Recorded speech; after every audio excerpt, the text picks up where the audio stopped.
घरेलू उत्पाद की वास्तविक दर वर्ष 2020 की तुलना में 20% अधिक रही है। इस वर्ष भी वृद्धि दर सुदृढ़ रहने की संभावना है। सर्वेक्षण के अनुसार बेरोजगारी और बहुआयामी गरीबी में कमी और श्रम बल भागीदारी में बढ़ोतरी के साथ विकास समावेशी रहा है। सर्वेक्षण में कहा गया है कि देश की वास्तविक जीडीपी दर में वित्त वर्ष 2024 में 8.2% वृद्धि हुई है और लगातार तीसरे वर्ष ये 7% से अधिक दर्ज हुई है। सर्वेक्षण में 2024 के लिए वैश्विक व्यापार परिदृश्य सकारात्मक बताया गया है, जिसमें वस्तु व्यापार बढ़ने की संभावना है। समाचार कक्ष से सरफिरोजी। प्रधानमंत्री नरेंद्र मोदी ने कहा है कि कल पेश किए जाने वाला बजट अमृतकाल का महत्वपूर्ण बजट होगा। संसद के बजट सत्र से पहले संसद से बाहर संवाददाताओं से बातचीत में श्री मोदी ने कहा कि लोकसभा चुनाव में देश की जनता ने फैसला दे दिया है और सभी राजनीतिक दलों को मिलकर अगले 5 वर्ष के लिए देश के लिए खड़ा होना चाहिए। मैं देशवासियों को जो गारंटी देता रहा हूं, क्रमशः रूप से उन गारंटियों को जमीन पर उतारना, इस लक्ष्य को लेकर के हम आगे बढ़ रहे हैं। ये बजट अमृतकाल का एक महत्वपूर्ण बजट है। हमें 5 साल का जो अवसर मिला है, आज का बजट हमारे उन 5 साल के कार्य की दिशा भी तय करेगा और ये बजट 2047 जब आजादी के 100 साल होंगे तब विकसित भारत का जो हमारा सपना है, उस सपने को पूरा करने की मजबूत नींव वाला बजट लेकर के हम कल देश के सामने आएंगे। श्री मोदी ने कथित रूप से नकारात्मक राजनीति करने के लिए विपक्षी दलों की आलोचना करते हुए कहा कि उन्होंने अपनी विफलताओं को छिपाने के लिए संसद के समय का इस्तेमाल किया। मैं सभी राजनीतिक दलों से भी कहूंगा कि आइए हम आने वाले 4-4.5 साल दल से ऊपर उठ करके सिर्फ और सिर्फ देश को समर्पित होकर के संसद के इस गरिमापूर्ण मंच का हम उपयोग करें। देश के गरीब, देश के किसान, देश के युवा, देश की महिलाएं, उनके सामर्थ्य के लिए, उनको एम्पावर करने के लिए जन भागीदारी का एक जन आंदोलन खड़ा कर करके 2047 के सपने को पूरा करने के लिए हम पूरी ताकत लगाए। पिछले सत्र में संसद सत्र को बाधित करने का जिक्र करते हुए श्री मोदी ने कहा कि विपक्षी दल ने संसद में सत्ता पक्ष की आवाज को दबाने की कोशिश की। उन्होंने कहा कि लोकतंत्र में इसकी कोई जगह नहीं है।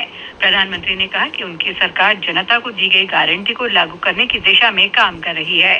प्रधानमंत्री ने सभी राजनीतिक दलों से दलगत राजनीति से ऊपर उठने और अगले 4.5 वर्ष के लिए अपने आप को देश के लिए समर्पित करने का आग्रह किया। केंद्रीय बजट 2024-25। आकाशवाणी समाचार के साथ केंद्रीय बजट 2024-25 पर होगा विस्तृत विश्लेषण। सुनिए विशेषज्ञों की राय, विशेष बजट बुलेटिन, बजट पर प्रतिक्रियाएं और विशेष साक्षात्कार। बजट से जुड़ी हर जानकारी पहुंचेगी आप तक कल सुबह 9 से रात 10 बजे तक 100.1 मेगाहर्ट्ज आकाशवाणी गोल्ड पर। इस कार्यक्रम का सीधा प्रसारण हमारे YouTube channel news on air official पर भी उपलब्ध होगा।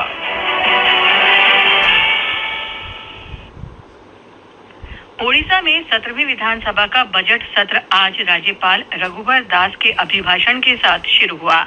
उड़िया गौरव के मुद्दे पर विपक्षी बीजू जनता दल और कांग्रेस के सदस्यों ने राज्यपाल के अभिभाषण का बहिष्कार किया। विपक्षी सदस्यों ने राज्यपाल के बेटे की गिरफ्तारी की मांग की, जिसने कथित रूप से राज्य सरकार के एक कर्मचारी पर हमला किया था। भाजपा सरकार इस महीने की 25 तारीख को 2024-25 के लिए राज्य का वार्षिक बजट पेश करेगी। नई सरकार का ये पहला बजट होगा जिसे मुख्यमंत्री मोहन चरण मांझी पेश करेंगे, जिनके पास वित्त विभाग भी है। ये समाचार हमारी वेबसाइट newsonair.com/hindi और हमारे mobile app news on AIR पर भी उपलब्ध हैं।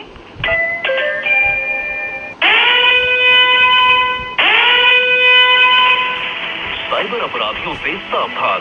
शेयर मार्केट से तुरंत पैसे बढ़ाने, घर बैठे पैसे कमाने जैसे लालच देकर या फिर नकली पुलिस, CBI, कस्टम अधिकारी बनकर सिम या बिजली बंद होने की फिर स्वागत है। सरकार ने कहा है कि पिछले 7 वर्षों में देश में पेपर लीक का कोई मामला सामने नहीं आया है और वो नीट यूजी पेपर लीक मामले में कुछ भी नहीं छिपा रही है। शिक्षा मंत्री धर्मेंद्र प्रधान ने आज लोकसभा में प्रश्नकाल के दौरान पूरक प्रश्नों का उत्तर देते हुए कहा कि राष्ट्रीय परीक्षा एजेंसी ने अपनी स्थापना के बाद से 240 परीक्षाएं आयोजित की हैं। इनमें 4.5 करोड़ से अधिक परीक्षार्थी शामिल हुए हैं। श्री प्रधान ने विपक्ष के नेता राहुल गांधी के उस बयान को निंदनीय बताया जिसमें उन्होंने देश की परीक्षा प्रणाली की आलोचना की थी। देश में पेपर लीक की घटनाएं आम होने के विपक्षी दलों के आरोपों को खारिज करते हुए श्री प्रधान ने कहा कि देश भर में केवल एक मामला पटना में सामने आया है। उन्होंने कहा कि सीबीआई मामले की जांच कर रही है और ये मामला सर्वोच्च न्यायालय में विचाराधीन है।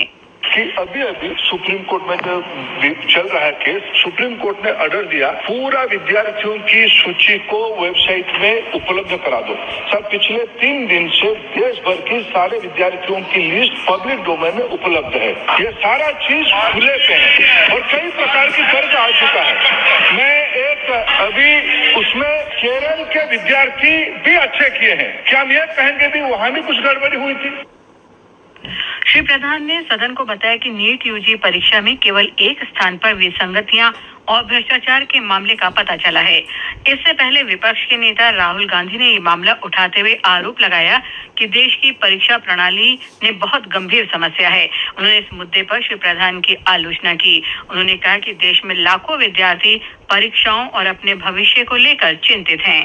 There is a very serious problem in our examination system. This is not just a question of NEET, it is in all the major examinations. The issue is there are millions of students in this country who are extremely concerned at what is going on and who are convinced that the Indian examination system is a fraud. And that is why we are asking some very simple questions to Honorable Minister. As this is a systemic issue, what exactly are you doing to fix this issue at a systemic level? Rajya Sabha में सभापति जगदीप धनखड़ ने budget सत्र के पहले दिन सदस्यों से appeal की कि वे विचार विमर्श और बहस के सिद्धांतों का पालन करें और सुदृढ़ संसदीय विमर्श के लिए सुचारू वातावरण बनाएं। बाद में उन्होंने कांग्रेस, वामपंथी दलों, टीएमसी और अन्य दलों के स्थगन प्रस्ताव के नोटिस खारिज कर दिए। सरकार ने कहा है कि कंपनी कानून के तहत 63 प्रमुख अपराधों को अपराध की श्रेणी से बाहर करने से बाजार को बढ़ावा मिला है। लंबित मामलों में कमी आई है और देश में कारोबार करने में आसानी हुई है। लोकसभा में प्रश्नकाल के दौरान पूरक प्रश्नों का उत्तर देते हुए वित्त मंत्री निर्मला सीतारामन ने कहा कि लंबित मामलों को कम करने के लिए कॉर्पोरेट कानून मंत्रालय द्वारा 2 विशेष अभियान शुरू किए गए थे। उन्होंने सदन को बताया कि इस साल जुलाई तक विभिन्न अदालतों में 6,294 मामलों का निपटान किया गया, जिससे अर्थव्यवस्था को कई मायनों में बढ़ावा मिला है। बिहार विधानमंडल का मानसून सत्र आज से शुरू हो गया। मानसून सत्र के पहले दिन उप मुख्यमंत्री तथा वित्त मंत्री सम्राट चौधरी ने चालू वित्त वर्ष के लिए 47,512 करोड़ रुपए से अधिक की प्रथम अनुपूरक बजट मांग राज्य विधानसभा में रखी। सर्वोच्च न्यायालय ने 2021 में हुई लखीमपुर खीरी हिंसा के मामले में पूर्व केंद्रीय मंत्री अजय मिश्रा के पुत्र आशीष मिश्रा को जमानत दे दी है। लखीमपुर खीरी हिंसा मामले में 8 लोगों की मौत हो गई थी। हालांकि सर्वोच्च न्यायालय ने आशीष मिश्रा की आवाजाही को सिर्फ दिल्ली या लखनऊ तक ही सीमित रखा है। सर्वोच्च न्यायालय ने ट्रायल कोर्ट को सुनवाई में तेजी लाने और इसका समय भी निर्धारित करने का निर्देश दिया है। वर्ष 2025 के लिए देश के सर्वोच्च नागरिक सम्मान पद्म पुरस्कारों के लिए नामांकन 15 सितंबर तक किए जा सकते हैं। केंद्रीय गृह मंत्रालय ने कहा है कि पद्म पुरस्कारों के लिए नामांकन और अनुशंसाएं राष्ट्रीय पुरस्कार पोर्टल पर प्राप्त की जाएंगी। एक रिपोर्ट। पद्म पुरस्कारों में पद्म विभूषण, पद्म भूषण और पद्मश्री शामिल है। ये पुरस्कार 1954 में शुरू किए गए थे, जिनकी घोषणा हर वर्ष गणतंत्र दिवस पर की जाती है। यह पद्म पुरस्कार कला, साहित्य, शिक्षा, खेल, सामाजिक कार्य, लोक कार्य, विज्ञान, व्यापार और उद्योग के क्षेत्र में विशिष्ट और असाधारण कार्य के लिए दिए जाते हैं। चिकित्सकों और वैज्ञानिकों को छोड़कर सार्वजनिक क्षेत्र के प्रतिष्ठानों सहित सरकारी कर्मचारी पद्म पुरस्कारों के लिए पात्र नहीं हैं। दीपेंद्र कुमार, आकाशवाणी समाचार, दिल्ली। ये समाचार आकाशवाणी से प्रसारित किए जा रहे हैं। श्रीलंका में एशिया कप 2020 महिला क्रिकेट में आज ग्रुप बी में मलेशिया के साथ मुकाबले में श्रीलंका ने टॉस जीतकर पहले बल्लेबाजी करने का फैसला किया है। ताजा समाचार मिलने तक श्रीलंका ने 7वें ओवर में 1 विकेट पर 47 रन बना लिए हैं। ग्रुप बी में ही आज शाम 7 बजे बांग्लादेश का मुकाबला थाईलैंड से होगा। मौसम विभाग ने अगले 3 दिन के दौरान गुजरात, कोंकण, गोवा और मध्य महाराष्ट्र में मूसलाधार बारिश का अनुमान व्यक्त किया है। विभाग ने कहा है कि आज मध्य प्रदेश, विदर्भ और छत्तीसगढ़ में भी मूसलाधार बारिश हो सकती है। अगले 5 दिन के दौरान हिमाचल प्रदेश, उत्तराखंड, पूर्वी राजस्थान, हरियाणा, चंडीगढ़, दिल्ली और उत्तर प्रदेश में हल्की से मध्यम बारिश का अनुमान व्यक्त किया गया है। आकाशवाणी का समाचार सेवा प्रभाग साप्ताहिक कार्यक्रम पब्लिक स्पीक में आज रात आयकर रिटर्न प्रक्रिया का सरलीकरण पर परिचर्चा प्रसारित करेगा। आयकर आयुक्त सौम्या आचार और चार्टर्ड अकाउंटेंट संजीव नारायण चर्चा में भाग लेंगे।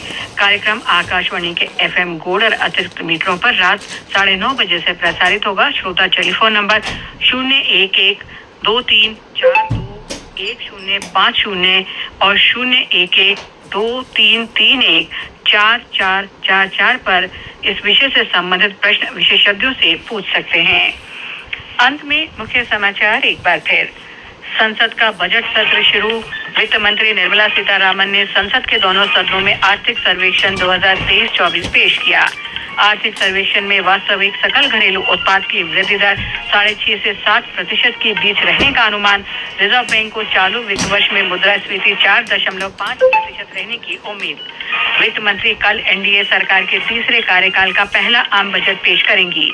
प्रधानमंत्री नरेंद्र मोदी ने कहा, बजट विकसित भारत के लिए मजबूत नींव तैयार करेगा। केंद्रीय शिक्षा मंत्री धर्मेंद्र प्रधान ने कहा, नीट यूजी पेपर लीक मामले में छिपाने के लिए कुछ भी नहीं है। इसके साथ ही दोपहर समाचार का ये अंक समाप्त हुआ। नमस्कार।